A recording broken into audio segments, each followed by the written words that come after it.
কুলনা ইয়া নারু কুনি বারদাও ওয়া সালামান আলা ইব্রাহিম।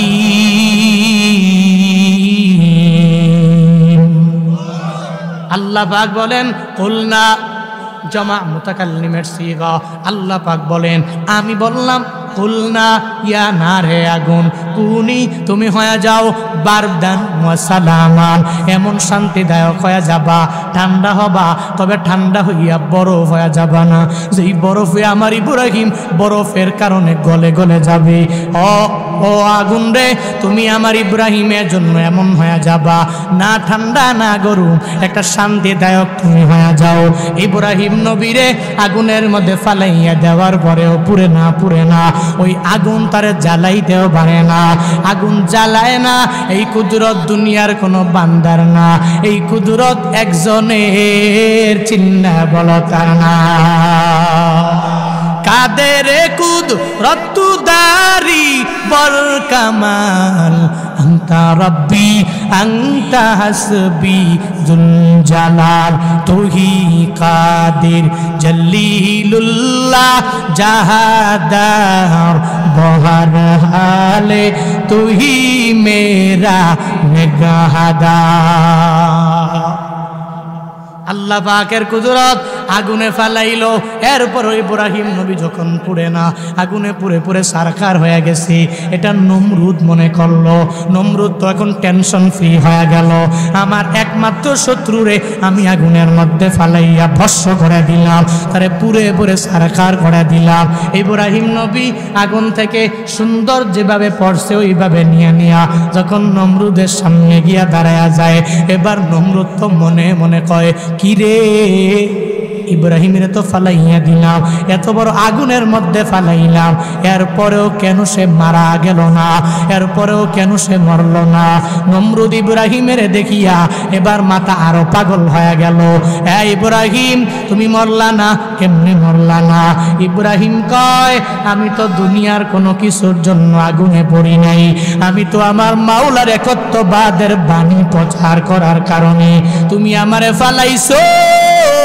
আমার যে মাওলা একত্ববাদের বাণীগুলো প্রচার করলাম, ওই আল্লাহ আমারে ছেড়ে দেয় নাই, আমার মাওলা আমার পাশে রইল। আল্লাহ পাক ওই আগুনের মধ্যে আমারে বাঁচাইয়া ফেলতে পারে। নমরুদ ডেকে ডেকে বলে, ও ইব্রাহিম, তোমার আল্লাহর কি এত পাওয়ার, তোমার আল্লাহর কি এত পরিমাণ ক্ষমতা? বলে হ্যাঁ হ্যাঁ, আমার মাওলার এত পরিমাণ ক্ষমতা। আমার ভয়গুলো আল্লাহ পাক রব্বুল আলামিন যুগে যুগে অনেক বান্দারে ভয় দেখালেন। পরীক্ষা আমার মাওলা করবে, তবে মন ঘাবড়ানোর কোনো প্রয়োজন নাই। আল্লাহ পাক বালা দেয়, আল্লাহ পাক বান্দার একটা বড় মুসিবত দিয়া দেয়, এটা পাওয়ার পরে বান্দা আল্লাহকে ভুলে কি বলে না, আমার মাওলা পরীক্ষা করে। তোমার এই পরীক্ষার মধ্যে গোল্ডেন এ প্লাস পাওয়া লাগবে। আর শুনে রাখবা মুসলমানেরা, এই পরীক্ষার মধ্যে যদি গোল্ডেন এ প্লাস পাও, তোমার 2 বছর 3 বছরে গভর্নমেন্টের পক্ষ থেকে যে টাকা দেওয়া হয়, বৃত্তি দেওয়া হয়, 5ম শ্রেণীতে পরে যদি কোনো ছাত্র এ প্লাস পেয়ে যায়, তখন তারে 2 বছর 3 বছর লাগাইয়া বৃত্তি দিয়া দেয়। 8ম শ্রেণীতে আগে যে ছিল জেডিসি, ওই জেডিসি জেএসসির মধ্যে যদি কেউ এ প্লাস পাইতো, তাহলে বৃত্তি দিয়ে দিত, 2-3 বছর লাগাইয়া দিয়া দিল। দাখিলের মধ্যে আলিয়া মাদ্রাসায় অথবা এসএসসির মধ্যে যদি কেউ এ প্লাস পায়, তাহলে 2 বছর 3 বছর পর্যন্ত তারে প্রতিদান দিয়া দেয়। গভর্নমেন্টের পক্ষ থেকে বড় বড় বড় বড় পুরস্কার দেয়। কিন্তু আল্লাহ কয়, আমি মাওলার পরীক্ষা দিতে যাইয়া বান্দা যদি 1ম স্থান অধিকার করে নাও, এই 1ম স্থান অধিকারকারী বান্দাগুলোরে আমি মাওলা কোনো টাকা দিব না, বাড়ি দিব না, গাড়ি দিব না, এর প্রতিদান আমি আল্লাহ আখিরাতে দিব, যার নাম হলো জান্নাত। আতিনা ফি দারে দুনিয়া না হাসান, আতিনা ফি দারে উকবা না হাসান, ইয়া গিয়াসাল মুস্তাগীসিন হাদিনা लफ्दिकार बिल उलूमे वल गिना हर गोरी दे नेको तू तैयार है झूना मंगे उस तू बेजार है। আল্লাহ পাক বলেন বান্দা তোর দুনিয়ার প্রতিদানের জন্য নিজের বিলীন করার দরকার নাই, আমি রবের জান্নাত পাওয়ার জন্য আগাইও। ওই রবের জান্নাত ওই বান্দাই পেয়ে যাবে যেই বান্দাকে আমি মাওলা বড় বড় মুসিবত দেওয়ার পরে, পাওয়ার পরে, বিপদগুলো আসার পরে যদি ওই বান্দা মনে করে আল্লাহ পাকের পক্ষ থেকে ফয়সালা, আমার মাওলা আমারে পরীক্ষা দিয়া দিল, চিন্তার কোনো প্রয়োজন নাই, টেনশনের কোনো প্রয়োজন নাই, যে আল্লাহ পরীক্ষা দিয়েছেন ওই মাওলাই তো আমারে বাঁচাইয়া দিতে পারে। যে আল্লাহ ছেলে দেয় না ওই মাওলাই তো বুড়া হওয়ার পরেও ছেলে দিতে পারে। যে আমার মাওলা মেয়ে দেয় না, 10 বছর বয়স পর্যন্ত হয়ে গেল আমি বিয়া করলাম কোনো সন্তান নাই, ও বান্দারে যে আমার মাওলা দেয় না ওই মাওলাই তো দিয়া দিতে পারে। যদি রবের উপরে তাওয়াক্কুল করে করে বান্দা তুমি আগাইয়া যাও, ফাইদা আযামতা ফাতাওয়াক্কাল আলাল্লাহ ইন্নাল্লাহা ইউহিব্বুল মুতাওয়াক্কিলিন। আল্লাহ পাক বলেন বান্দা তুমি কিছু চাইবা তো মাওলার দরবারে চাও, আমার রবের দরবারে ডিপেন্ড করো, ওই রবের উপরে তাওয়াক্কুল করে করে বান্দা আগাও। যেই বান্দারা আমার রবের উপরে তাওয়াক্কুল করে আগাইয়া যায়, আল্লাহ পাক যদিও বান্দাকে একদিন দেয় না, আল্লাহ পাক যদিও বান্দাকে 2 দিন দেয় না, আল্লাহ পাক যদিও এই বান্দাকে 1 বছর ঝুলন্ত অবস্থায় রাখলো, আল্লাহ কয় গুলাম আমি রবের দরবারে তাওয়াক্কুল করে সবর ধরার কারণে আমি মাওলা তোরে এক সময় এমন ভাবে দিয়া দিব যা দুনিয়ার কোনো মানুষের দ্বারা পসিবল হবে না।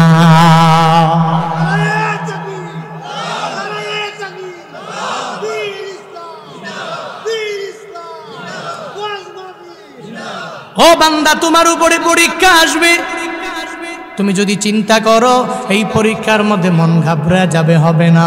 হযরত ইব্রাহিম আলাইহিস সালাম আমগো জাতির পিতা, কি নাম জোরে বলেন? মিল্লাতা আবিকুম ইব্রাহিম হুয়া সাম্মাকুমুল মুসলিমিন। আল্লাহ পাক ঘোষণা দিয়া দিলেন, এই মিল্লাতা আবিকুম তোমাদের জাতির পিতা হয়ে যাবে কে? বলে হুয়া সাম্মাকুমুল মুসলিমিন, মুসলমানদের জন্য নামকরণ করা হলো মিল্লাতা আবিকুম ইব্রাহিম। ওই ইব্রাহিম রে আমার মাওলা জানায়া দিলেন তোদের জাতির পিতা হয়ে যাবে, ওটা ইব্রাহিম আলাইহিস সালাম। কত দামি, আল্লাহর পক্ষ থেকে পয়গাম্বর হওয়ার পরেও আল্লাহ পাক ওনার জিন্দেগিতে এত বড় বড় পরীক্ষা আমার মাওলা দিয়া দিলেন। 4টা বড় বড় পরীক্ষা আমার মাওলা ইব্রাহিম নবীরে দিলেন। তন্মধ্যে 1 নাম্বার সবচেয়ে বড় পরীক্ষা হলো ইব্রাহিম নবীর জন্য। আল্লাহ পাক এমন একটা সম্প্রদায়ের মধ্যে ইব্রাহিম নবীরে পাঠাইলেন যেই সম্প্রদায়ের লোকেরা একজনও আমার মাওলারে মানে না। ইব্রাহিম নবীকে আমার আল্লাহ বলেন, হে ইব্রাহিম তোমার সম্প্রদায়কে তুমি দাওয়াত দিয়া দাও, সম্প্রদায়কে বলো ও সম্প্রদায়ের লোকেরা তোমরা এক আল্লাহকে মেনে নাও, আমার মাওলার ইবাদত করো, ওই রবের ইবাদতে নিজেকে মগ্ন বানাইয়া নাও। এই বললেন দায়িত্ববান হিসাবে সবার কাছে যখন কালিমার দাওয়াত দিয়া দেয়, সম্প্রদায়ের লোকেরা তো বড় বড় বড় বড় বেঈমান, এরা তো ঈমান আনে না। আবার নমরুদ হলো এলাকার বাদশা, যে খোদাদ্রোহী আমার মাওলারে মানে না, বরং সবাইরে জানাইয়া দেয় তোরা তোদের ওই ইব্রাহিমের আল্লাহরে মানার দরকার নাই, তোরা আমারে মেনে নাও, আমি নমরুদেরও দুনিয়ায় পাওয়ারের অভাব না। ওই নমরুদের মতো আমগো দেশেও আছে কোন নেতা আছে না নাই, যারা মনে করে এদের পাওয়ার এত বেশি, ক্ষমতা এত পরিমাণ বেশি, ও মনে করে আমার মৃত্যুর পরেও আমার পাওয়ার থাকবে, এটা চিন্তা করে করে মানুষের মানুষই মনে করে না। একটা মানুষের ঘাড় ধরে ধাক্কা দিয়া দেয়, আর একটা ব্যক্তির পিঠের মধ্যে থাপ্পড় লাগায়া দেয়, আর একজনরে মারধর করে রিক্সা চালক কোনো রকম রিক্সা চালায়, ওই রিক্সা চালকের রিক্সাটা নিয়ে ভাড়া পর্যন্ত দেয় না, থাপ্পড় লাগায়া দেয়। সিএনজির মধ্যে ওঠে, সারাদিন সিএনজিটারে ঘুরাইয়া সারাদিন ইনকাম করবে, ও দিন ডেলে বা দিন মজুর মানুষ কোন রকম চলবে। দিনের বেলা 1000-1500 টাকা ইনকাম করবে, কোনো রকম চলবে। কিন্তু নেতা নিজেরে অনেক বড় পাওয়ারফুল মনে করে করে করে ওই সিএনজির ড্রাইভারের পুরা দিনটা খাটাইয়া 1 টাকাও দেয় না, আবার টাকা চাইলে ধমক দেয়। এমন জালেম নেতা আছে না না? কপাল কি পরিমাণ পুড়ে গেল। এরা মনে করে আমগো নেতামি, আমগো পাওয়ার আমাদের আখেরাত পর্যন্ত আমাদের হাতের মধ্যে থাকবে না। না ও বান্দা, মনে রাখবা, জুয়ানকালে পাওয়ার পাইয়া নিজেকে লিডার বানাইয়া নেতা বানাইয়া যাই তুমি বান্দা করো না কেন, যেদিন বৃদ্ধ হয়ে যাবা ওদিন তো আর শরীরের মধ্যে কোনো পাওয়ার নাই, ওই দিন তো শরীরের মধ্যে আর কোনো শক্তি নাই, নিস্তেজ হয়ে যাবে। দেখবা তোমার সামনে সবাই কিভাবে হাইটা হাইটা চইলা যায়, কিন্তু তুমি চাইলেও এদের মতো বান্দা হাঁটতে পারবা না। ওদিন যদি আফসোস করো, আমার মাওলা আমাকে বৃদ্ধ বানায়া দিল, আমি জুয়ানকাল কেন পাই না, কেন যৌবনকাল ফিরে পাই না। ওই দিন যদি বান্দা যতই বারবার বারবার বলো লাইতা শাবাবা ইয়াউদু, কেন আমার জুয়ানকালটা আবার ফিরে আসে না, 1000 বার 1,00,000 বার যদি আমার মাওলার দরবারে বলো, বলতে পারবারে বান্দা জুয়ানকাল কশিনকালেও ফিরে আসবে না, ঠিক কিনা? আসবেনি? এই যে মুরব্বীরা মুরব্বী হইলো, এরা যদি হাজারো বইরা বইয়া কয় আল্লাহ তুমি আমারে জুয়ান বানাও, তুমি আমারে যুবক বানাও, যদি সারা দিন লাগাইয়া আল্লাহরে কয়, এটা কি আদৌ সম্ভব? তো এই কই গেল পাওয়ার, কই গেল ক্ষমতা, কই গেল বাহাদুরি? এই হাতে এত পাওয়ার ছিল, এই বাহুতে এত বল ছিল, এই পায়ে এত পরিমাণ বল ছিল, কই? নমরুদ কারো কথা মানে না, ক্ষুধার্তই বলে আমারে আল্লাহ মেনে নাও, তোমাদের আল্লাহ মানার দরকার নাই। নাউজুবিল্লাহ পড়বেন না? আরো জোরে পড়েন নাউজুবিল্লাহ। ইব্রাহিম নবী মনে মনে কয় আমার এলাকার মধ্যে নমরুদ আছে, সে অনেক বড় ক্ষুধাদ্রোহী, সে তো আল্লাহরে মানে না, সে তো আমারেও ভুলেও মানতে চাইবে না। ওই যে মূর্তি পূজা করে, মূর্তিগুলারে জীবনের সবচেয়ে বড় নেতা মনে করে, এদের কাছে যায়, আর মূর্তির কাছে কাছে যাইয়া যার ছেলে দরকার ওই মূর্তির কাছে যায়, যা বলে মূর্তি রে আমার একটা ছেলে দিয়া দাও। আবার আরেক মূর্তির কাছে যায়, যা বলে মূর্তি রে আমার তুই একটা মেয়ে দিয়ে দাও। আর একটা মূর্তি বানাইয়া ওই মূর্তির দরবারে যায়, আর যা বলে মূর্তি রে তুই আমারে, আমি চলতে পারি না, আমারে ওই পরিমাণে এবিলিটি দিয়া দাও। কার কাছে চায়? কার কাছে? মূর্তির কাছে চায়। বড় বড় মূর্তি বানাইয়া একটা ঘর বানাইলো, প্রতি বছর বড় একটা মেলা বসে, মেলায় যায়, সবাই চলে যায়, কেউ থাকে না। ইব্রাহিম আলাইহিস সালাম চিন্তা করে এখন আমার সম্প্রদায়ের লোকেরা একজনও নাই, দৌড়াইয়া ঘরের মধ্যে চলে গেলেন, যেই ঘরের মধ্যে মূর্তিগুলোরে সুন্দর করে সারি সারি করে দাঁড় করে রাখছে। ইব্রাহিম নবী যাইয়া ওই ঘরের মধ্যে যাওয়ার পরে দেখে মূর্তির অভাব নাই, একটা কুঠার হাতের মধ্যে নিলেন, এক একটা মূর্তিরে এত পরিমাণ জোরে জোরে বাইরাইয়া একটার নাক বুসা করে ফেলছি, আর একটার কান নাই, আর একটার হাত নাই, আর একটার পা নাই, এত পরিমাণ বাইরাইয়া এবার যখন একটা বড় মূর্তি বাকি রয়ে গেল, ইব্রাহিম আলাইহিস সালাম মনে মনে চিন্তা করে এরে আমি মারব না, আর এরেও ভাঙ্গার কোনো প্রয়োজন নাই। কুঠারটাকে ওই বড় মূর্তির কাঁধের মধ্যে ঝুলাইয়া নিজে সবগুলো মূর্তি ভেঙ্গে ভেঙ্গে রওনা হয়ে যায়। মেলা থেকে ফিরে আসি, সব লোকেরা নমরুদ আইসা দেখে যেই ঘরের মধ্যে এতগুলো মূর্তি রাখলাম ওই ঘরের মধ্যে মূর্তিগুলো গেল কই। একটার হাত ভাঙ্গা, আর একটার পা ভেঙে চুরমার করে ফেলছি, আর একটার নাক নাই, আর একটার কান নাই। কে এমন করলো? নমরুদের মাথা বড্ড গরম হয়ে গেল। এত গরম ভাব নিয়া সব লোকদেরকে জিগায়, হ্যাঁ লোকেরা তোমরা জানোনি এই ঘরে কে ঢুকলো? এই ঘরের মূর্তিগুলোরে কে ভেঙ্গে চুরমার করে দিল? এরা সবাই বলে সামি'না ফাতাই ইয়াযকুরুহুম ইউকালু লাহু ইব্রাহিম। এরা জানায়া দিল, ও নমরুদ রে, ইব্রাহিম নামের একজন আমরা শুনেছি, সামি'না ফাতাই ইয়াযকুরুহুম ইউকালু লাহু ইব্রাহিম, যার নাম হলো ইব্রাহিম। এর ব্যাপারে আমরা সবাই মিলে শুনেছি ও নাকি এই ঘরের মধ্যে ঢুকলো, আর ঘরের মধ্যে ঢুইকা এই ঘরের সব মূর্তিগুলোকে ভেঙে চুরমার করে ফেলেছি। নমরুদের তো মাথা আরো অনেক পরিমাণে গরম হয়ে গেল। এবার ইব্রাহিম নবীরে ডাকে, হ্যাঁ ইব্রাহিম আমার দরবারে আয়, তুই আমার ঘরের মূর্তিগুলোকে ভেঙ্গেছো। ভেঙ্গেছো কে? বলে তুই ভেঙ্গেছো নাকি আর একজন ভেঙ্গেছো? একবারের জন্য বলে না। নমরুদ রে, আমি ওই ঘরের মূর্তিগুলোরে ভাঙ্গি নাই, একটা বারের জন্য ইব্রাহিম নবী বলে না। ইব্রাহিম নবী জানাইয়া দেয়, শোনো রে নমরুদ, তোমার তো পাওয়ারের কোনো অভাব নেই আমি জানি, তোমার ক্ষমতার বড় অভাব নাই আমি জানি, তবে শুনে নাও, শুনে নাও, ও নমরুদ রে শুনে নাও, এই ঘরের মধ্যে তোমার মূর্তিগুলোর কি হয়ে গেল আগে একটু জানাও না। নমরুদ ডেকে ডেকে বলে, ইব্রাহিম রে, আমি তাকায়া দেখি ঘরের মধ্যে মূর্তির কোনো অভাব নাই। একটা মূর্তিকে ভেঙ্গে চুরমার করে ফেললো, আর একটা মূর্তির হাত নাই, আর একটা মূর্তির পা নাই, আর একটা মূর্তির মাথা নাই, আর একটা মূর্তির কান নাই, আর একটা মূর্তির নাক নাই। কে এমন করলো? আর বড় মূর্তি কাঁধের মধ্যে একটা কুঠার ঝুলাইয়া দিল। হ্যাঁ ইব্রাহিম বলো, এগুলা কে ভেঙ্গেছে আগে তুমি আমারে জানায়া দাও না।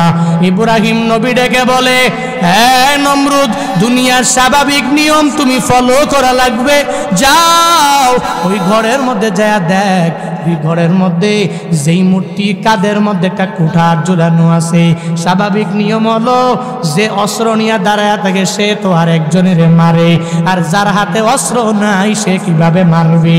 তোমার বড় মূর্তির কাদের মধ্যে কুঠার দেখা যায়, তাহলে সেই মনে হয় ভেঙ্গে ফেলেছে। ওর কাছে গিয়া জিগাও সে ভেঙ্গেছে কিনা, আর যদি সে নাম না ভাঙ্গে কে ভেঙ্গেছে বলে দিবে। নমরুদ ডেকে ডেকে বলে, হ্যাঁ ইব্রাহিম তুই কি জানো না এই মূর্তিগুলো কথা বলতে পারে না, এই মূর্তিগুলোর জবান নাই, সে বলতে জানে না। আমার বড় মূর্তিরাও বলতে পারে না, আমার ছোট ছোট মূর্তিগুলাও বলতে পারবে না। ইব্রাহিম নবী কয়, তুমি যারে মানো তোমারে ছেলে দিয়া দিবে, তোমারে মেয়ে দিয়া দিবে, তোমারে ক্ষমতা দিয়া দিবে, যারে এত মানলা সে তোমারে পূর্ণাঙ্গ এটাই বলতে পারবে না। এতগুলা মূর্তিরে কে ভাঙলো, আর এই কুঠার তার কাঁধের মধ্যে কে ঝুলাইয়া রাখলো? যেই মূর্তিটা এতটুকু পর্যন্ত কথা বলতে পারে না, ওই মূর্তি তো কশ্চিনকালেও তোমারে হেল্প করতে পারে না। যেই মূর্তি নিজেকে নিজেই হেফাজতে রাখতে পারে না, ও নমরুদ তুই বলো তাহলে তোরে কেমনে বাঁচাবে, হেফাজত করবি? তোমার সম্প্রদায়ের লোক যারা, এদের কেমনে হেফাজত করবি? যখন এই কথা বলে দিল, ইব্রাহিম নবী বলেন, আফাতা'বুদুনা মিন দুনিল্লাহ মা লা ইয়ানফাউকুম শাইআন ওয়া লা ইয়াদুররুকুম উফফিল লাকুম ওয়া লিমা তা'বুদুনা মিন দুনিল্লাহ আফালা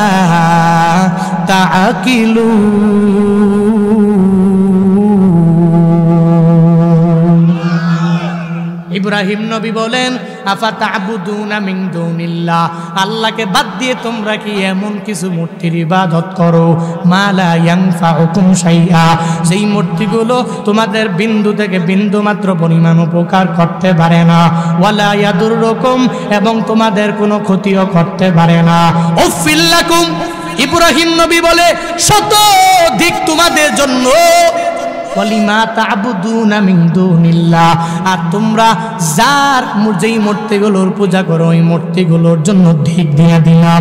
যেই মূর্তি দিতে পারে না তোমাদের জন্য ধিক, আর মূর্তির জন্য ধিক দিয়ে দিলাম। আফালা তাকিলুন, এরপরেও কি তোমরা এই ব্যাপারে বুঝবা না? এরপরেও কি তোমরা একটু চিন্তা ভাবনা করবা না? এরপরেও কি একটু আকল দিয়া তুমি একটু ভাববা না? যেই মূর্তি তোমারে দিতে পারে না ওই মূর্তিরে তুমি কেন বারবার মেনে নাও? নমরুদ এবার ডেকে বলে, হ্যাঁ ইব্রাহিম ডেকে বলে, হ্যাঁ নমরুদ তুমি কালিমা পড়ে নিও।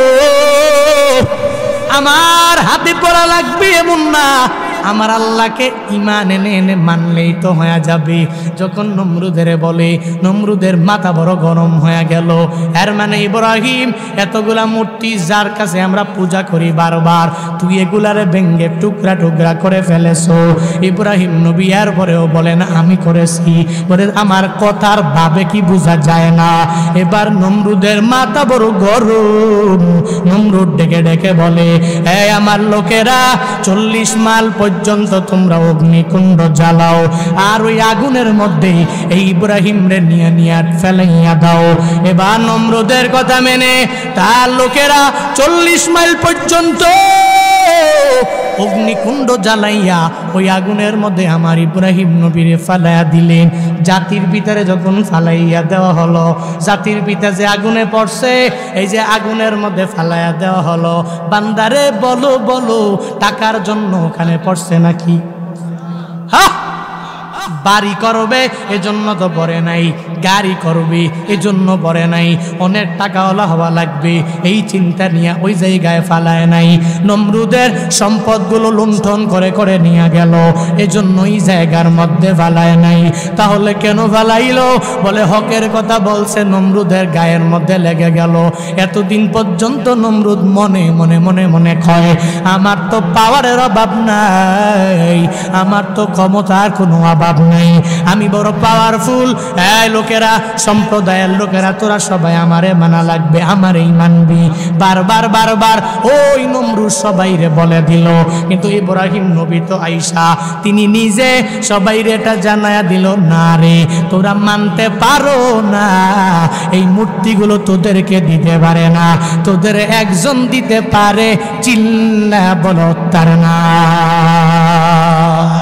या इलाही तो मेरा माबूद है, या इलाही तो मेरा माशूक है, या इलाही नीको नदशम सो कमर, या इलाही नीको नदशजरो हजार, या इलाही नीको नद अर्दो समा, या इलाही नीको नद जौवा हवा।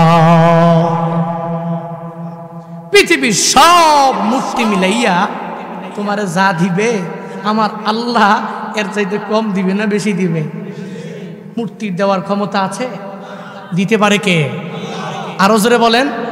এবার ইব্রাহিম নবী যখন এদের বুঝায়, এই নমরুদ, এই সম্প্রদায়ের লোকেরা, কুলু লা ইলাহা ইল্লাল্লাহ, তোমরা সবাই বলো আল্লাহ ছাড়া দুনিয়াতে কোনো ইলাহ নাই, মূর্তি পূজা বাদ দাও, এক আল্লাহকে মেনে নাও। যখন এটা বলছে এবার মাথাটা এত পরিমাণ গরম হয়ে গেল, কিরে এখন তো স্বার্থে আঘাত লেগে গেছে। পৃথিবীর নিয়ম এটা, স্বার্থে যখন বান্দার আঘাত লেগে যাবে তখন কাউরে পছন্দ করবে না। এতদিন পর্যন্ত মসজিদের ইমাম রে হাদিয়া দেয়, টাকা দেয়, বাড়ি কইরা দিছে, গাড়ি কইরা দিছে, সব দিয়া দিমু, হুজুর আপনি আমার মসজিদের মধ্যে থাকবেন, যত বেতন লাগে আপনারে দিয়ে দিব। এতদিন পর্যন্ত ইমামের গুণগানের কোনো অভাব নাই।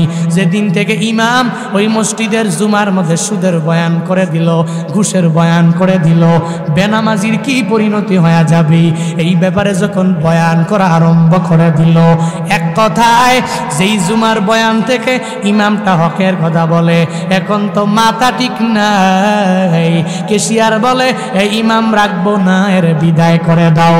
কি জন্য? বলে আমার স্বার্থে আঘাত লেগে গেল। সভাপতি বলে এই ইমাম লাগবে না, বিদায় করে দাও।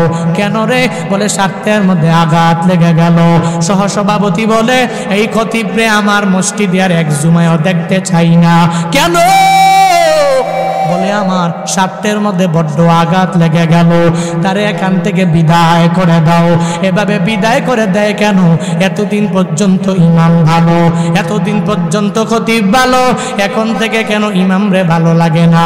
এখন থেকে কেন খতিবেরে ভালো লাগে না? এতদিন পর্যন্ত বক্তা সাহেব কি সুন্দর করে করে বয়ান করে, ওই বক্তাকে হাদিয়াও দিয়ে দিল, বরং মায়াও করলো। যেদিন থেকে বক্তা দুর্নীতির বিরুদ্ধে কথা বলা আরম্ভ করে দিল, বক্তা যারা জালেম এদের দিকে আঙ্গুল দিয়ে দিয়ে ইশারা করে সম্প্রদায়ের জানাইয়া দিল, ও লোকেরা, এরা কশ্চিন কালেও তোমাদের বন্ধু হতে পারে না, এরা জালেম, তোমরা জালেমের পক্ষে দাঁড়াবা না, মাজলুমের পক্ষে গিয়া দাঁড়াইয়া যাবা। এতদিন পর্যন্ত ওই বক্তার বয়ানেও কোনো বাধা নাই, ওই বক্তা বড় ভালো, যত হাদিয়া লাগবে বক্তারে দাও, এতদিন পর্যন্ত বাধা দেওয়া হয় না। যেদিন থেকে এই বক্তা মঞ্চ থেকে হক কথা বলা আরম্ভ করলো, দুর্নীতির বিরুদ্ধে, জালেমের বিরুদ্ধে বক্তা দাঁড়ায়া গেল, আর মাজলুমের পক্ষে যখন বক্তা দাঁড়াইয়া যায়, তখন বলে এই বক্তারে আর অনুমতি দেওয়া যাবে না, আর বয়ানের জন্য পারমিশন দেওয়া যাবে না, এর জেলখানায় ঢুকাও। আর জেলখানায় ঢুকাইয়া ঢুকাইয়া তাকে 10 বছর 20 বছর ওখানে রেখে রেখে ওই জেলখানার কুঠিরিতে দুনিয়া থেকে বিদায় করে দাও, ঠিক কিনা? এতদিন পর্যন্ত ভালো, এখন আর তারে ভালো লাগে না। কেন ভালো লাগে না? বলে হকের কথা কারো কাছেই তো পছন্দ হয় না। মদিনাওয়ালা নবীর ব্যাপারে, যেই নবীরে নবুয়তের আগে সবাই উপাধি দিয়ে দিল, এ মুহাম্মদ আমার টাকাটা তোমার হাতে দিয়ে দিলাম, তুমি রাখো। কাফেরেরা যারা, এরাও নবীর কাছে টাকা পয়সা আমানত রাখলো, আবার উপাধি দিয়া দিল, নবী গো মুহাম্মদ তোমারে আলামিন উপাধি দিয়া দিলাম, তুমি বিশ্বস্ত, তুমি আমানতদার। আমার নবীরে নবুয়তের আগে এরা আমিন আমিন উপাধি দিয়া দেয়। যেদিন থেকে নবী এদের জানাইয়া দিল, না না, তোমরা যে মূর্তি পূজা করো, ওই মূর্তি পূজা করা যাবে না, যাবে না, যাবে না, যাবে না, এক আল্লাহর ইবাদতে মগ্ন হয়ে যাও। তখন থেকে আর মুহাম্মাদের ভালো লাগে না। এখন ওনার জন্য ফাঁদ তৈরি করে খনন করে করে ফালায়া দেওয়ার জন্য। এক কথায় হলো, বান্দা হকের কথা অনেক বড় তিক্ত হয়ে যাবে। যখনই বলবে যেই ব্যক্তির উপর পড়বে স্বার্থে আঘাত লেগে যাবে ওর কাছে, তখন ওই হকের কথা পছন্দ হবে না, ঠিক কিনা? পছন্দ হবে। ও তখন বলবে বয়কট, এই হুজুরে বয়কট কর, এই ইমামরে বাদ দে, এই খতিবরে বাদ দে। কেন? স্বার্থে আঘাত লেগেছে। এটাই দুনিয়ার নিজাম। স্বার্থে আঘাত লাগলে মানুষগুলো কি করবে না করবে দিশাবুদ্ধি পায়। ইব্রাহিম নবীরে এবার নমরুদে কয় আগুনে ফেলা। আগুনে যে পড়ছে টাকার জন্য তো পড়ে নাই, বাড়ি গাড়ির জন্য তো পড়ে নাই, আগুনে পড়ছে কেন? ফালাইছে কেন? আল্লাহর গুণগান গায়, সে আল্লাহর দাওয়াত দিয়া দেয়, এক আল্লাহর ইবাদত করার জন্য মানুষকে আদেশ দেয়। সুতরাং তাকে রাখা যাবে না, তাকে আগুনে পুড়ে পুড়ে ভস্ম করে দাও, পুড়িয়ে দাও। ইব্রাহিম নবীরে আগুনের মধ্যে যখন ফালায়া দেওয়া হলো, আমার মাওলা দেখে কি দেখে না? দেখেনি? আল্লাহ দেখে। আল্লাহ পাক সঙ্গে সঙ্গে আগুনের আদেশ দিয়ে দিলেন। আগুন কথা মানে কুলনা ইয়া নারু কুনি বারদাও ওয়া সালামান আলা ইব্রাহিম।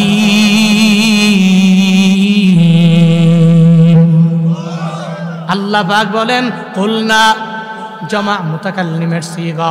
আল্লাহ পাক বলেন আমি বললাম কুলনা ইয়া নারে আগুন কুনি তুমি হয়ে যাও বারদান ওয়া সালামান, এমন শান্তিদায়ক হয়ে যাবা, ঠান্ডা হবা, তবে ঠান্ডা হইয়া বরফ হয়ে যাবা না, যেই বরফে আমার ইব্রাহিম বরফের কারণে গলে গলে যাবে।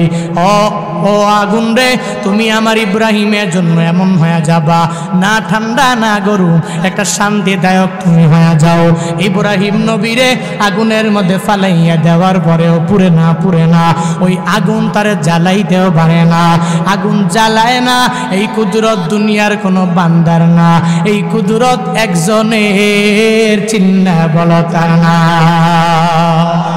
কাদের কুদরত দারি বল কামাল, আন্তা রব্বি আন্তা হাসবি জুল জালাল, তুহি কাদির জলিলুল্লাহ জাহাদার বহর হালে, তুহি মেরা নিগাহদার। আল্লাহ পাকের কুদরত আগুনে ফালাইলো, এরপর ইব্রাহিম নবী যখন পুড়ে না, আগুনে পুড়ে পুড়ে সারখার হয়ে গেছে, এটা নমরুদ মনে করলো। নমরুদ তো এখন টেনশন ফ্রি হয়ে গেল, আমার একমাত্র শত্রুরে আমি আগুনের মধ্যে ফালাইয়া ভস্ম করে দিলাম, তারে পুড়ে পুড়ে সারখার করে দিলাম। ইব্রাহিম নবী আগুন থেকে সুন্দর যেভাবে পড়ছে ওইভাবে নিয়া যখন নমরুদের সামনে গিয়া দাঁড়ায়া যায়, এবার নমরুদ তো মনে মনে কয়, কি রে ইব্রাহিমের তো ফালাইয়া দিলাম, এত বড় আগুনের মধ্যে ফালাইলাম, এরপরেও কেন সে মারা গেল না, এরপরেও কেন সে মরল না। নমরুদ ইব্রাহিমের দেখিয়া এবার মাথা আরো পাগল হয়ে গেল। হ্যাঁ ইব্রাহিম, তুমি মরলা না, কেমনে মরলা না? ইব্রাহিম কয়, আমি তো দুনিয়ার কোনো কিছুর জন্য আগুনে পড়ি নাই, আমি তো আমার মাওলার একত্ববাদের বাণী প্রচার করার কারণে তুমি আমারে ফালাইছো। আমার যে মাওলা একত্ববাদের বাণীগুলো প্রচার করলাম, ওই আল্লাহ আমারে ছেড়ে দেয় নাই, আমার মাওলা আমার পাশে রইল। আল্লাহ পাক ওই আগুনের মধ্যে আমারে বাঁচাইয়া ফেলতে পারে। নমরুদ ডেকে ডেকে বলে, ও ইব্রাহিম, তোমার আল্লাহর কি এত পাওয়ার, তোমার আল্লাহর কি এত পরিমাণ ক্ষমতা?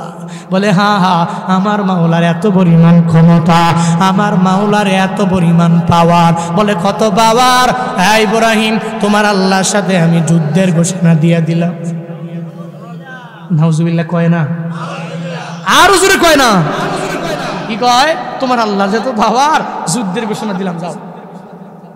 ইব্রাহিম নবী কয়, তোর মতো নমরুদ আর আল্লাহ তো আল্লাহ। সুবহানাল্লাহ পড়বেন না? আমার মাওলা কত বড় মাওলা।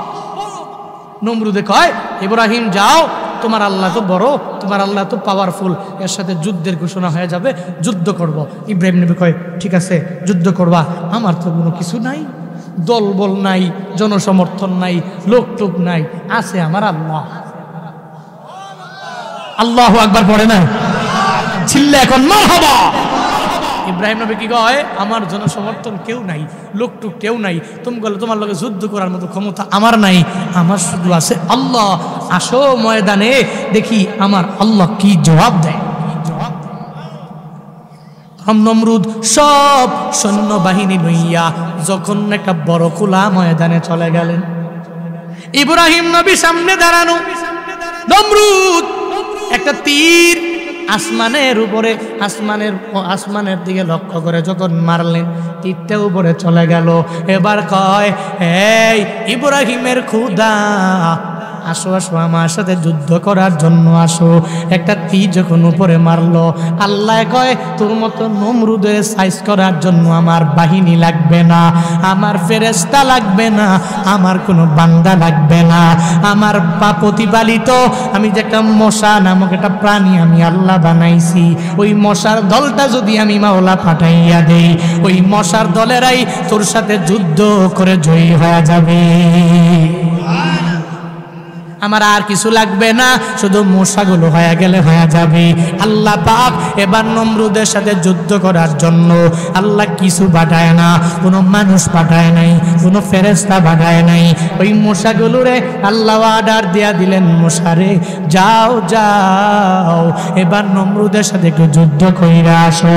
নমরুদের এত বাহিনী, এই মশা এসে এমন ভাবে কামড়াইতে লাগলো, কামড়াইতে কামড়াইতে এবার ওই তার সৈনিকেরা এদিকে থাপ্পড় মারে, ওদিকে থাপ্পড় মারে, এদিকে মারে ওদিকে মারে। যুদ্ধ করবে কোন সময়?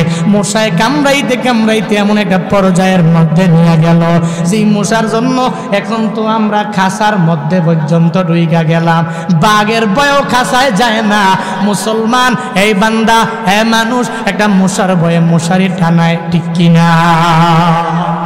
মশা ভয়ঙ্কর, আরে বাঘের চাই তো ভয়ঙ্কর।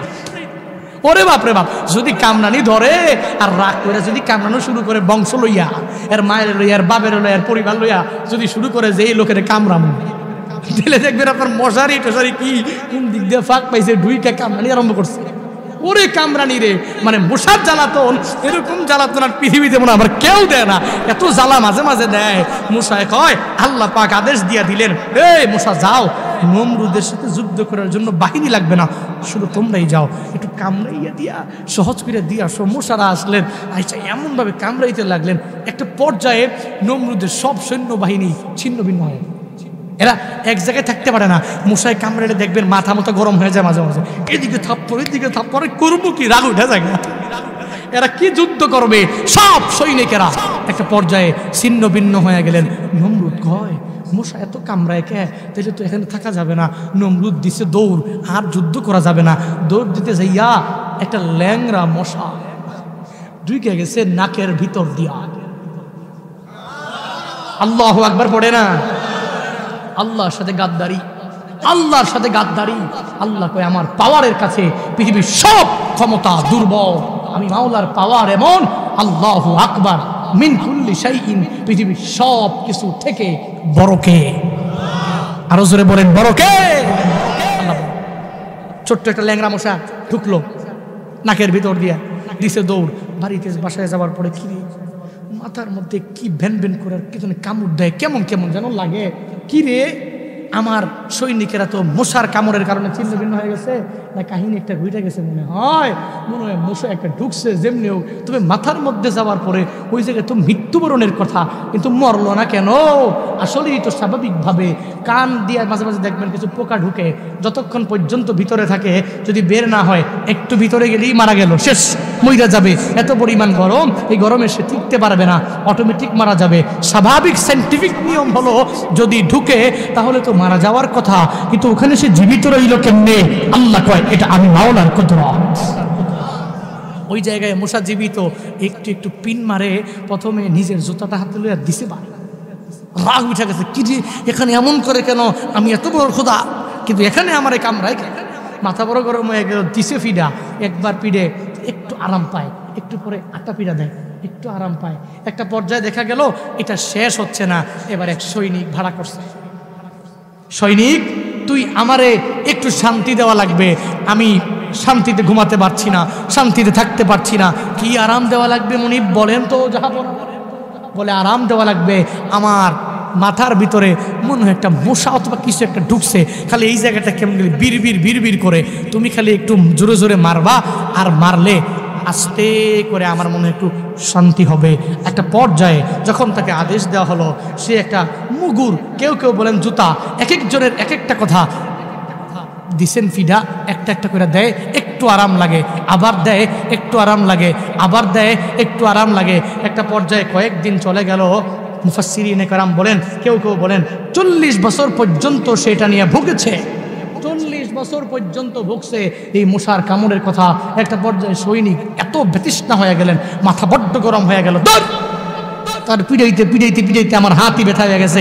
এবার এমন জোরে দিছে, মাথা ভাগ হয়া দুনিয়া থেকে বিদায়, ফি নারি জাহান্নাম খালিদিনা ফিহা, চলে গেছে দুনিয়া থেকে বিদায় হয় জাহান্নাম, যার জন্য অবধারিত।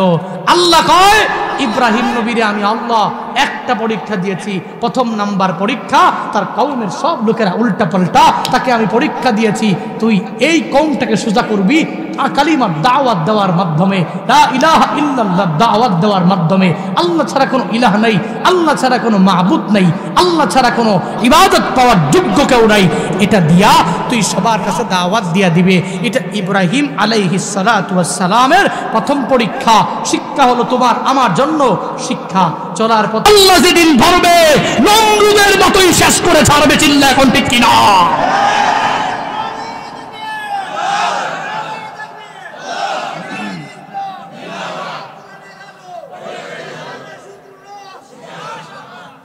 আল্লাহ যদি ধরে, যেদিন ধরবে ধরার মতো ধরবে, মনে রাখবা আল্লাহর ধরা এত বড় ধরা, শক্ত ধরা।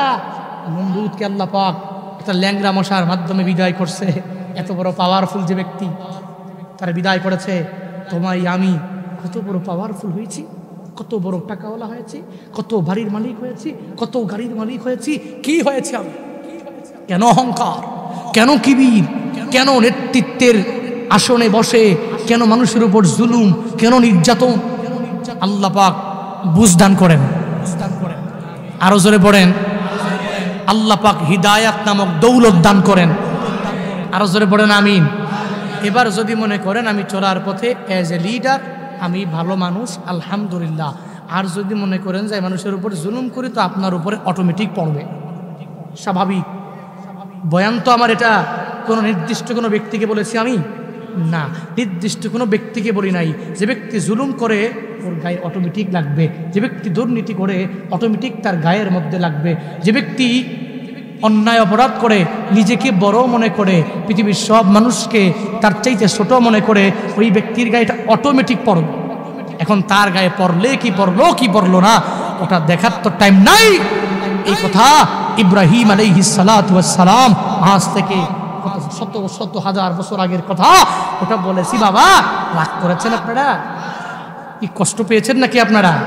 আল্লাহ পাক যুগে যুগে বান্দাকে পরীক্ষা দেন। কে দেন? আরো জোরে বলেন, কে দেন? এই জন্য হতাশার দরকার নাই।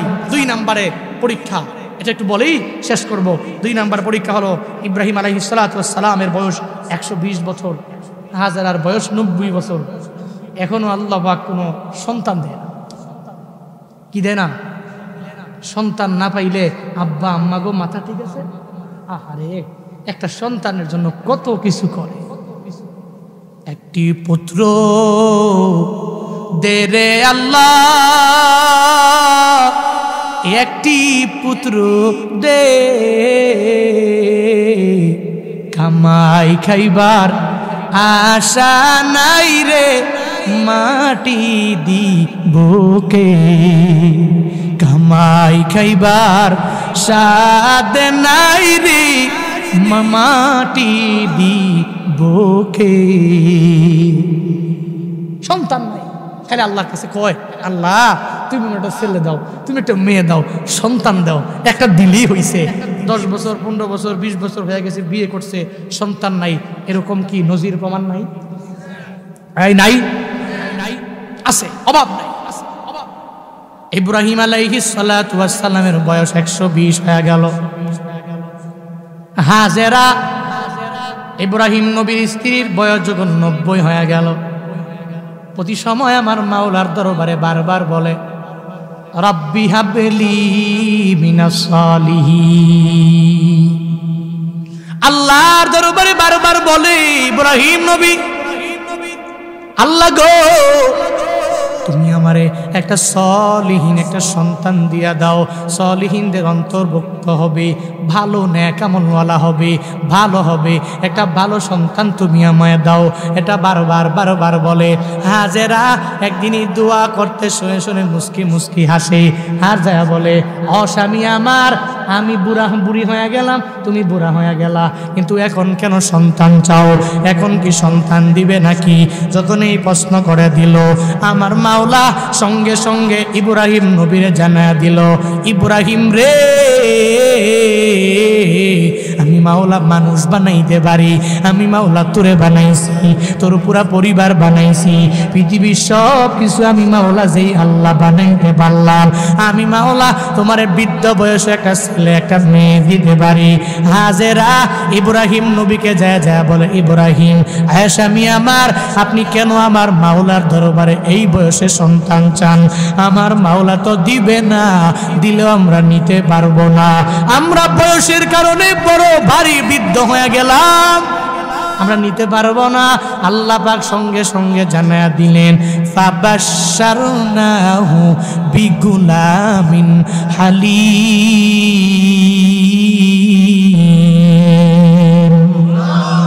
আল্লাহ পাক বলেন, ফাবাশশারনাহু, আমি তাকে সুসংবাদ দিয়ে দিলাম। কিসের সুসংবাদ?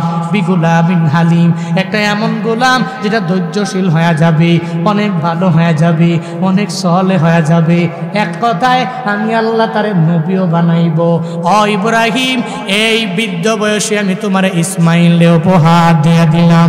এবার ইসমাইলে দেওয়ার পরে বাবা সন্তান পাইয়া খুশি না বেজার?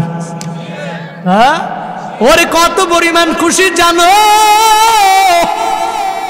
120 বছর বয়স পর্যন্ত কোন সন্তান আল্লাহ দেয় না। এবার যখন সন্তানটারে পায়া গেল, মনটা বড্ড জুড়াইয়া গেল, বারবার ছেলেটারে নিয়ে আদর করে চুমু খায়। ইব্রাহিম নবী ডেকে বলে, এই হাজেরা, সুন্দরভাবে আমার ইসমাইলের দেখে দেখে দেখে দেখে রাখবা, একটা বড় পরীক্ষা নেওয়ার জন্য। এবার আল্লাহ দ্বিতীয় একটা পরীক্ষা নিয়ে নেয়। আল্লাহ পাক বলে, হ্যাঁ ইব্রাহিম, এই ইরাকে থাকা লাগবে না, যাও যাও সৌদি আরবে চলে যাও, ওই কাবার পাশে যাও, সৌদি আরবে তোমার ছেলে আর তোমার স্ত্রীকে রাইখা আসবা। যখন আল্লাহ পাক আদেশ দিয়া দিলেন, ইব্রাহিম নবী আল্লাহর আদেশ মানবে কি মানবে না? মানবে নি। সন্তানের মায়া ত্যাগ করে দিল, নিজের বউয়ের মায়া ত্যাগ করে দিল, দুইজনকে লয়া লয়া রওনা হয়ে গেল। হাজেরা, চলো চলো, চলে যাব ওই কাবার পাশে চলে যাব, সঙ্গে করে লইয়া। এবার হাজেরা আর ইসমাইলের লয়া লয়া যখন রওনা হয়ে গেল, ইরাক থেকে মক্কায় যাবে, মানে সৌদি আরবে যাবে, অনেক দূর যখন রওনা হয়ে গেল, কাবার পাশে একটা সাফা পাহাড়। হ্যাঁ হাজিরা, হ্যাঁ সৌদি আরবে থাকনেওয়ালা বান্দারা, এই জামগো মহসিন ভাই সৌদি আরবে রিয়াদে ছিল, উমরায় গিয়েছে, সৌদি আরবে মক্কায় গিয়েছে, যেই জায়গায় সাফা, যেই জায়গায় মারোয়া, এখনো পর্যন্ত হাজিরা ওই জায়গায় গেলে সাই করে কি করে না? করেনি। ওই সাফা মারোয়া, ওই সাফা পর্বতের উপরে গিয়া দাঁড়ানোর পরে ওই জায়গায় সফর স্টপ হয়ে গেল। ইব্রাহিম নবী ডেকে বলে, হাজেরা, আমার ছেলেটারে নিয়ে নিয়ে তুমি এই জায়গায় থাকবা। এটা বলেই মাত্র 3 দিনের খাবার এদের কাছে মজুদ ছিল, কিছু ছাতু আর কিছু পানি, আর অবশিষ্ট কোনো খাবার নাই। যেই মরুভূমি, এই মরুভূমির আশেপাশে কোনো মানুষ নাই, যেই মরুভূমির আশেপাশে কোনো পানি নাই, জনমানব শূন্য এলাকা, ওই জায়গার মধ্যে এদেরকে রাইকা বলে, ইব্রাহিম নবী বলে, হাজেরা বিদায় দাও, আমার মাওলার আদেশ হলো তোমাদের কাছে আমি থাকতে পারবো না, আমার চলে যাওয়া লাগবে। যখন বিদায় নেওয়ার জন্য উঠে যাবে একটা অবস্থা হয়ে যায়, হাজেরা ইব্রাহিম নবীর বাহুতে ধরে বলে, স্বামী আমার, এই জায়গায় কোনো মানুষ নাই, এই জায়গায় এত বড় মরুভূমি, যেই জায়গায় মানুষের কোনো বসবাস নাই, যেই জায়গা অনুর্বর এলাকা, কোনো কিছুই জায়গার মধ্যে আমি পাবো না রে। এই জায়গায় পানি নাই, কিছু নাই, কোনো মানুষ নাই, কোনো খাবার নাই, এই জনমানব শূন্য এলাকা, আপনি আমার একা একা রেখে কোথায় চলে যাবেন? ইব্রাহিম নবী বলে, না না, স্ত্রী আমায় বারণ করবা না, নিষেধ করবা না, কারণ এই আদেশ দুনিয়ার কেউ দেয় নাই, দিয়েছেন একজন, চিল্লায়া বলো তার না। আল্লাহ পাক দিয়েছেন ওই রবের আদেশ আমার মেনে নেওয়া লাগবে, বিদায় দাও, দেখা হবে আবার আরেক জায়গার মধ্যে। এভাবে বিদায় নেওয়ার জন্য হাজেরার কাছে বলে বিদায় দিয়ে দাও, বিদায় দিয়ে দাও। যখন বিদায় নেওয়ার জন্য বলে, হাজেরা বলে স্বামী গো আল্লাহ পাকের আদেশ নাকি? বলে হা হা। বলে আল্লাহ পাকের আদেশ আমাদের উপর জারি হয়েছে। বলে যে আল্লাহ আদেশ দিয়েছে ওই আল্লাহর আদেশ তো আমরাও মানি, ওই আল্লাহর আদেশের অনুসারী তো আমরা নিজেরাও। ও স্বামী আমার, আর দেরি করা যাবে না, চলেন চলেন আল্লাহর আদেশ পালনে নিজেকে মত্ত বানায় আনি। কি পরিমাণ বউ, কি স্বামী! সুবহানাল্লাহ পড়ে না, আরো জোরে পড়ে না। নিষেধ করে না, কই যাবেন, একটা ছেলে দিছে আল্লাহ, থাকেন না, যাবেন, এটা বলে না। বলে কার আদেশ? দুনিয়ার কোনো মানুষের আদেশ না, এটা আল্লাহ পাকের আদেশ। তো আল্লাহর আদেশ হলে আর দেরি কিসের?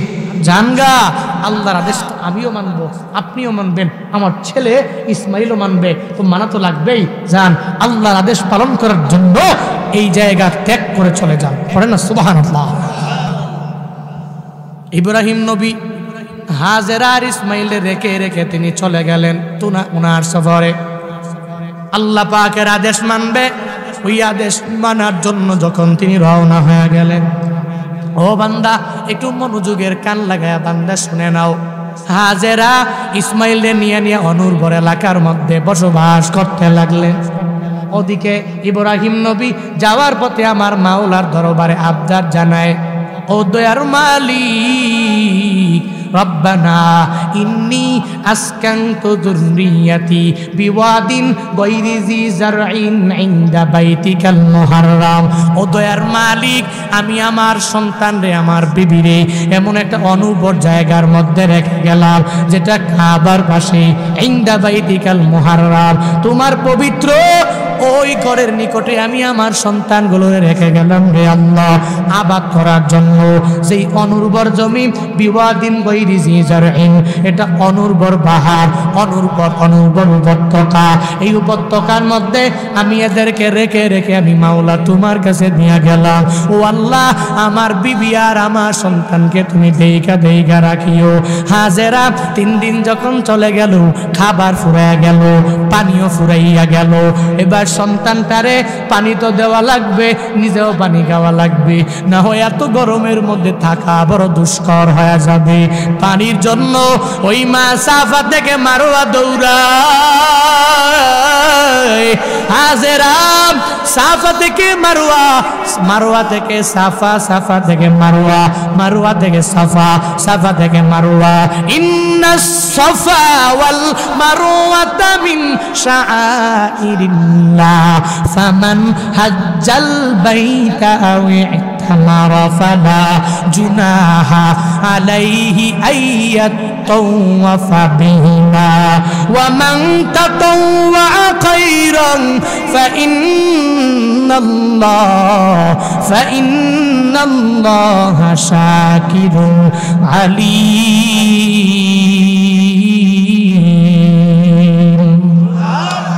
এই সাফা আর মারওয়া আমার মাওলার সব নিদর্শন সমূহের মধ্যে, সব শিআরগুলোর মধ্যে এটাই অন্যতম 2টা শিআর। একটা সাফা পাহাড় আর একটা হলো বান্দা মারওয়া পাহাড়। হাজেরা মা তো সন্তানের জন্য কি পরিমাণ মায়ে পড়ে গেল। আমার সন্তান, আমার মাওলা এত বছর পরে আমারে দিয়া দিনে, এই সন্তান যদি আজকে পানির অভাবে মারা যায়, আমি মা হইয়া মেনে নিতে পারবো না। একটা মা হইয়া পশ্চিমকালে এই সন্তানরে বান্দা ছেড়ে দিতে পারে না, একটা মা হইয়া এই সন্তানটারে বাদ দিতে পারে না।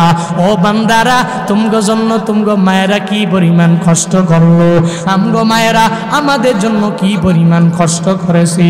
একটা মা চায় না সন্তানটা তার সামনে বিদায় হয়ে যাক।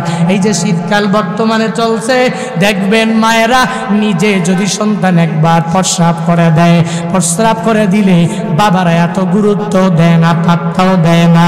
কিন্তু মায়েরা বলে আমার সন্তানের আমি ফালায়া দিতে পারি না,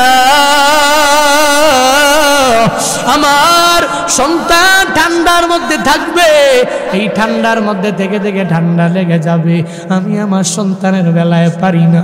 ওই সন্তানটারে মা ডাইকা ডাইকা টাইনা আনে আর বুকের মধ্যে মা জমায়া রাখে। বান্দারে আল্লাহ পাক মায়ের ভিতরে মানে একটা রাডার ফিট করে দিলেন এই সন্তানের জন্য। আল্লাহ পাক ওই মায়ের ভিতরে এত মায়া দিয়ে দিলেন, মায়েরা নিজে ওই সন্তানের জন্য স্যাক্রিফাইস করতে যাইয়া নিজের রক্তগুলো বিলীন করে দেয়, আবার নিজের জীবনও বিলীন করে দেয়। নজির আছে না? বিভিন্ন মেডিকেল কলেজে বিভিন্ন জায়গায় গেলে গেলে ক্লিনিকে গেলে দেখবেন যেই জায়গায় মায়েরা সন্তানের জন্য বান্দা এত স্যাক্রিফাইস করে, নাকি আপনাকে মায়েরা করে নাই? করছেনি? ও বান্দা, মায়েরা যেই পরিমাণ কষ্ট তোমার আমার জন্য করে পৃথিবীর কেউ করে। জীবনের মূল কষ্ট মায়ের, প্রসব বেদনায়, সাত আসমান সাত জমিন তখন মায়েরই মাথায়। জীবনের মূল কষ্ট মায়ের, প্রসব বেদনায়, সাত আসমান সাত জমিন তখন মায়েরই মাথায়। এমন মা কি কেমনে আজি, এমন মা কি কেমনে আজি যাব আমি ভুলিয়া। ও আমার প্রাণের মা, মা গো মা, কোথায় গেলে মোরে ছাড়িয়া। জনম দুঃখী এতিম আমি, চায় না কেহ ফিরিয়া। জনম দুঃখী এতিম আমি, চায় না কেহ ফিরিয়া। আমি যখন ছিলাম আমার মায়েরই উদরে, চলাফেরা করতেন যে মায় কত কষ্ট করে। আমি যখন ছিলাম আমার মায়েরই উদরে, চলাফেরা করতেন যে মায় কত কষ্ট করে। আমার সুন্দর মুখ দেখে মায়ের, আমার সুন্দর মুখ দেখে মায়ের ব্যথা যায় দেয় হাসায়া। ও আমার প্রাণের মা, মা গো মা, কোথায় গেলে মোরে ছাড়িয়া। জনম দুঃখী এতিম আমি, চায় না কেহ ফিরিয়া। জনম দুঃখী এতিম আমি, চায় না কেহ ফিরিয়া। জনম দুঃখী এতিম আমি, চায় না কেহ ফিরিয়া। মারহাবা পড়বেন না? আরো জোরে পড়বেন না? ও মিয়া, মায়েরা যেই পরিমাণ কষ্ট আপনার জন্য আমার জন্য করে, পৃথিবীর কেউ আপনার জন্য এত কষ্ট করে না। আপনার বন্ধু করে না, আপনার স্ত্রী করে না, আপনার সন্তান করে না। I can challenge. এই জন্য মা সন্তানটা একটু কষ্ট পাবে, ঠান্ডা লাগবে, এটা মায়েরা বুঝে। ওই মায়া নিয়ে হাজেরা সাফা থেকে মারোয়ায় দৌড়ায়, মারোয়া থেকে সাফায় যায়। তবে একটা জায়গায় যাইয়া, সাফা থেকে মারোয়ার ডিস্টেন্সটা যতটুকু আছে, ওই জায়গায় একটা স্থান আছে, যেই জায়গায় গেলে ওই সন্তানটা সাফা পর্বতে আছে, তাকে দেখা যায় না।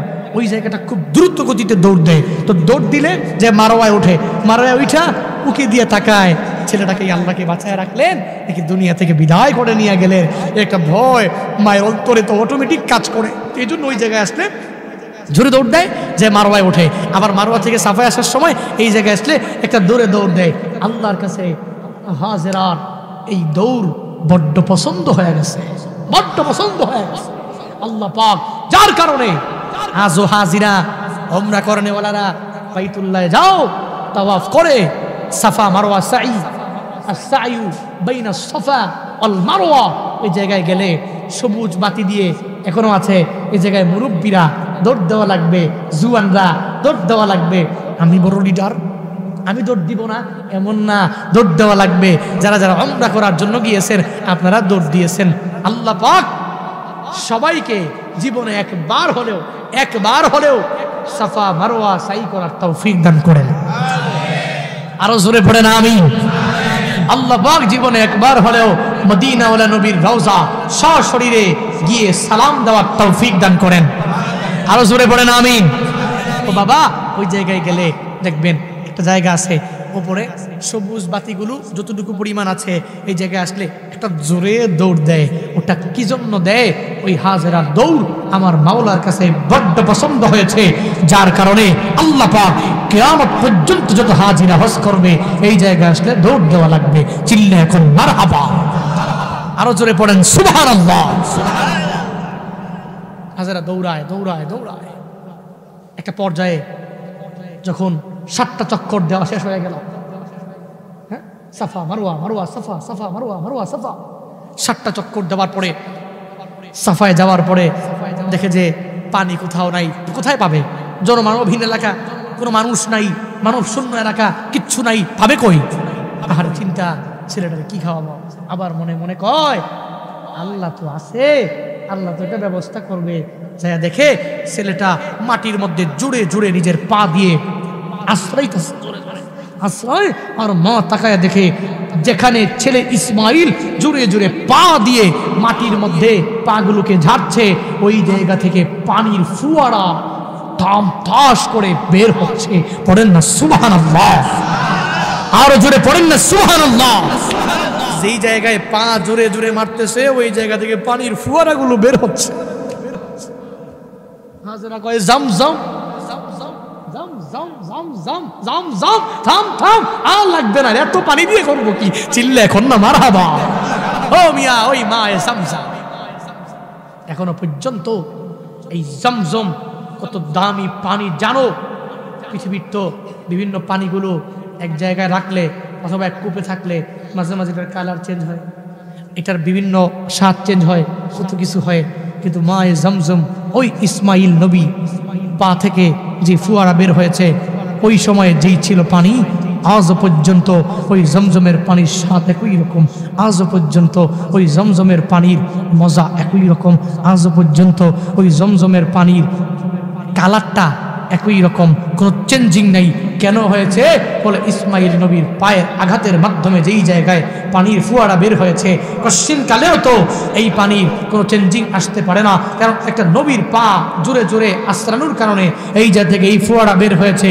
ও বান্দা, মদিনাওয়ালা নবীও ঠিক একই রকম আমার নবী, ওই নবীর আশেক হয়ে, নবীর গুণে গুণান্বিত হয়ে যেই বান্দাগুলো চলবে, নবী কোন সময় চলে গেছে, কত আগে, আজ থেকে প্রায় ১,৫০০ বছর আগে ইসমাইল নবীর পায়ের এত এত পরিমাণ বরকত, যেই বরকতের কারণে আজও পর্যন্ত জমজমের পানির কোনো চেঞ্জিং নাই। আমার মদিনাওয়ালা নবীরে চলার পথে কোনো বান্দা যদি এখনো পর্যন্ত আশেক বানায়, ওই তাসির এখনো পড়বে, এখনো পড়বে, এখনো পড়বে। কারণ ইসমাইল নবীর নবী কে?